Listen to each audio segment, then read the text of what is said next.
아침마다 말씀으로 밝은 빛을. 오늘 본문을 읽으면 그 사막에서 오아시스를 만난 것처럼 굉장히 흐뭇하고, 그리고 하나님의 어떤 깊은 사랑이 느껴지는 내용입니다. 오늘 본문을 이제 간략하게 요약을 하면, 하나님은 패역한 유다를 향해서 은혜를 베푸시기를 원한다. 그 은혜를 위해서 기다리시며, 그리고 환난의 때 하나님은 참된 스승이 되셔서 바른 길로 인도하신다 하는 그 이야기를 하는 거죠. 그러면서 하나님은 그 회복에 관한 이야기를 하시는데, 땅에는 풍성한 소출을 주시고 또 물을 주시고, 징계의 날에 많은 사람들이 상처 입은 것을 싸매 주시고 감싸 주시고, 그리고 삶은 7배의 빛처럼 밝게 회복시켜 주신다 하는 그 이야기를 하시면서, 제일 뒤에 27절부터 33절 말씀은 그 아수르에 대해서 하나님은 맹렬한 진노로 그들을 심판할 것이다. 그러니까 너희가 당하고 너희가 지금 어렵지만 너희의 원수 같은 그것을 하나님은 다 정리하실 것이다 하는 내용이 이제 오늘 본문 내용입니다. 그러니까 유다 백성을 향한 하나님의 지극한 사랑, 회복, 이것을 이야기하는 것이죠. 근데 이제 우리가 이런 본문을 볼 때마다 늘 생각해야 될 것은, 꼭 이 본문이 아니라 성경 전체가 마찬가지죠. 가장 중요한 게 뭡니까? 이렇게 읽을 때마다 가장 중요하게 묵상해야 될 것이 뭐냐? 대체적으로 사람들은 자기가 중심이 되기 때문에 자기가 놓인 상황에 그 위로받기 위해서 나에게 필요한 내 중심으로 성경을 이해하려고 할 때가 많거든요. 그러니까 나에게 주시는 말씀이 뭐냐 이거죠. 근데 그 말은 틀린 말은 아니죠. 우리가 성경을 할 때 나에게 주시는 말씀을 기다리는 것은 너무너무 당연한 것이죠. 근데 그 당연함 속에는 무엇이 중심이 되냐면, 하나님이 누구신가라는 것보다는 내가 누군가에 더 관심이 많아요. 그러니까 성경은 이 두 가지 요소를 다 가지고 있는데, 사실은 더 중요한 것은 내가 누군가보다도 하나님이 누구신가 하는 것이 더 중요하게 인식되어야 우리가 성경을 통해서 그 가는 길을 좀 더 명료하고 바르게 갈 수 있습니다. 자, 그런 차원에서 오늘 본문을 보면 하나님이 누구신가 하는 쪽에 귀를 기울이고 본다면, 하나님은 어떤 분이세요? 18절과 19절을 보면 은혜 베풀기를 기다리시는 아버지시죠. 그러니까 심판과 징계 중에도 진노를 쏟기보다 성도에게 긍휼을 베풀 적합할 때를 기다리시며, 백성의 부르짖는 음성에 즉각 응답하시는 사랑의 하나님으로 묘사하고 있습니다. 사랑의 하나님, 사랑의 하나님으로 묘사하고 있습니다. 그러니까 하나님은 어떤 분이세요? 너무 잘 알고 있는 큰 명제지만 사랑의 하나님이십니다. 얼마나 사랑하시냐? 우리를 진짜 우리가 배신하고 해도 하나님은 끝까지 우리를 사랑하고 우리에게 손을 내미시는 그런 하나님이심을 보여주고 있죠. 20절과 21절 말씀을 보면 환난의 고통 중에서 인간이 막 헤매잖아요. 좌로 우로 헤맬 때가 있습니다.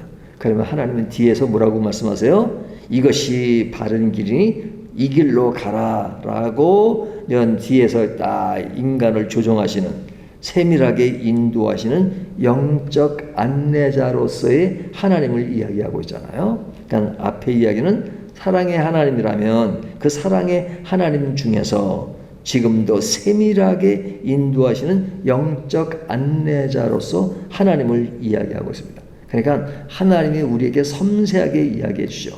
이리가 저리가 하는 것을 바로 이야기하시는 분이시죠. 그리고 이제 23절부터 26절까지는 무엇이 강조되고 있냐면, 메마른 땅에 단비를 내리셔서 삶을 풍요롭게 채우실 뿐 아니라 고난으로 찢긴 영혼의 상처를 직접 붕대로 싸매듯 만지시고 온전케 하시는 회복의 주님을 이야기하고 있어요. 회복의 주님. 다시 한번 정리하면요. 앞에는 사랑의 하나님, 두 번째는 세밀하게 인도하시는 영적 안내자로서의 하나님, 그리고 세 번째는 회복의 주님이십니다. 회복시켜 주시는, 우리의 어떤 아픈 것을 싸매주시면서, 그러면서 회복시켜 주시는 하나님이십니다.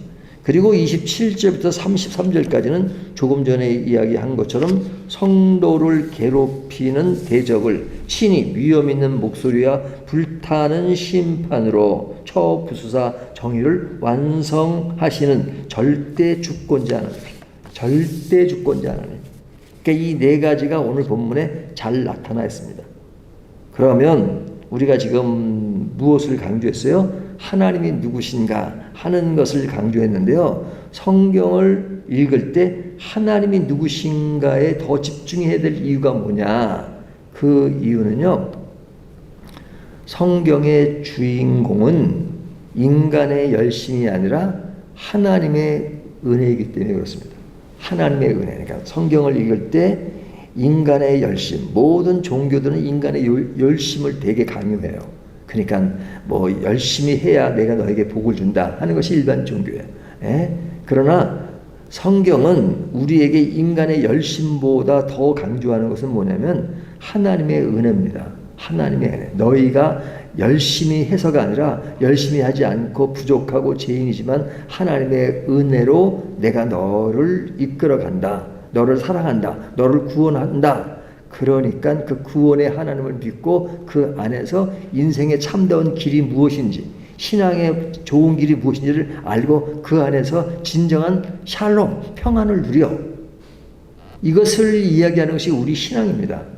그러니까 내가 필요한 것을 채우는 그 정도의 그 이야기가 아니라, 물론 그 정도의 요소도 있지만 가장 중요한 핵심이 뭐냐면 하나님의 주신 은혜 안에서 그 은혜를 만끽하고 은혜를 누리라는 거죠. 그 누리는 가운데 우리에게 가는 어떤 길이 일반적인 사람의 삶의 영역보다 더 높은 수준에서 길을 가게 될 것이다 하는 것입니다. 그러니까 우리들에게 요구하는 것은 인간 중심이 아닙니다. 내가 이렇게 열심히 순종해야지, 뭐 그러면 뭐에 빠져요? 율법주의에 빠지죠. 또 왜 나는 이 모양일까? 라는 것에 빠지면 영적 절망에 빠집니다. 그러니까 율법주의도 아니고 아주 낙심한 영적 절망도 아니고, 핵심이 뭐냐? 18절의 말씀처럼 하나님이 자격 없는 나를 끝까지 보살피시고 26절에 싸매시고, 그리고 하나님의 신실하심을 바라볼 때 참된 복음의 자유가 우리에게 안식을 준다 하는 것이 신앙의 굉장히 중요한 요소입니다. 그래서 인간을 묵상하면 굉장히 우울해져요. 하지만 하나님을 묵상하면 나의 부족함에도 하나님의 크신 힘이 있고 사랑이 있고, 그리고 하나님의 손이 있다는 것 때문에 위로가 됩니다. 그리고 그것이 신앙의 좋은 라인이 될 수 있죠. 두 번째는 하나님을 아는 지식이 참된 삶의 변화와 신뢰를 이끌어낼 수 있습니다. 인간을 묵상하면요, 그냥 계속 파헤치고 끝이 없어요. 끝이 없어요. 근데 그 끝이 없는 것이 밝은 것이 아니라 암흑해요. 하지만 하나님을 묵상하는 순간 인간의 결심은 상황에 따라 흔들리지만 하나님은 흔들리지 않고 끊임없이 우리에게 다가오시고 우리를 끝까지 사랑하시고, 사람이 하나님을 배신하지만 하나님이 인간을 배신하지 않습니다.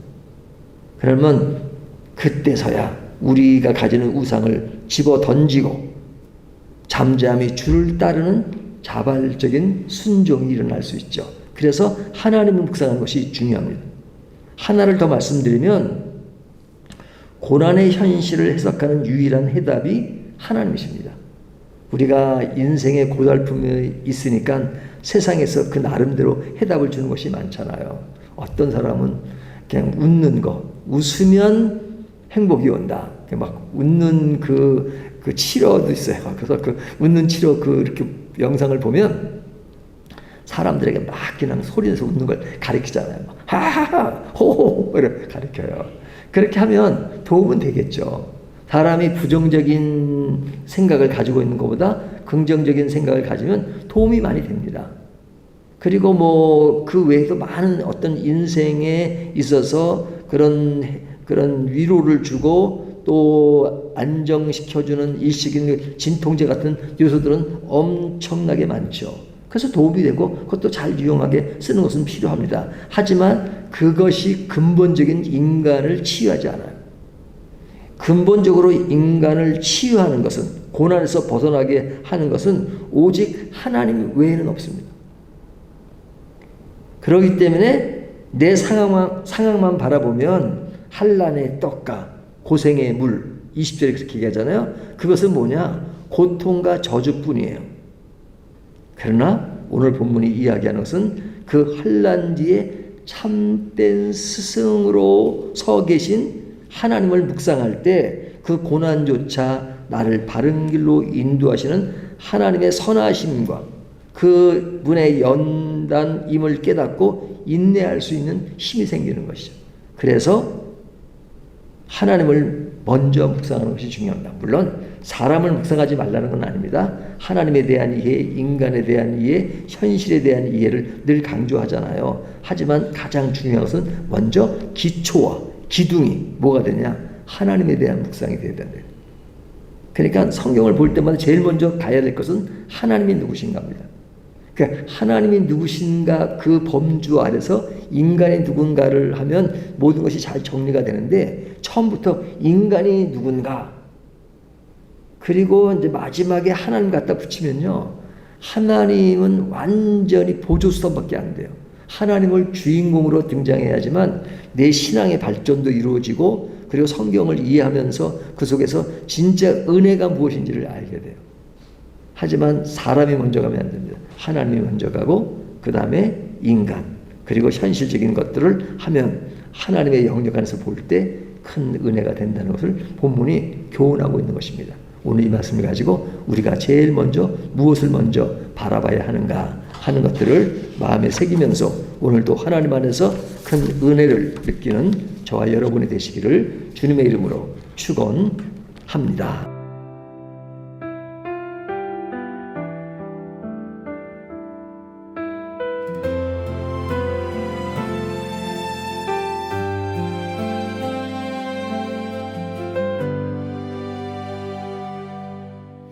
아침마다 말씀으로 밝은 빛을 채우네. 기도 속에 주님 계시고 숨결마다 찬양 되네. 밝은 교회 그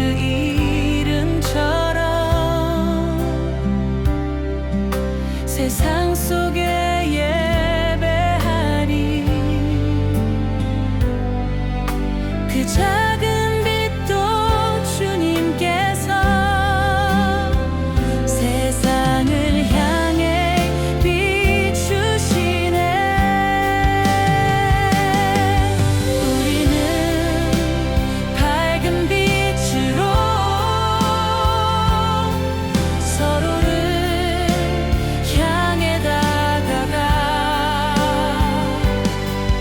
한 마음으로 주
주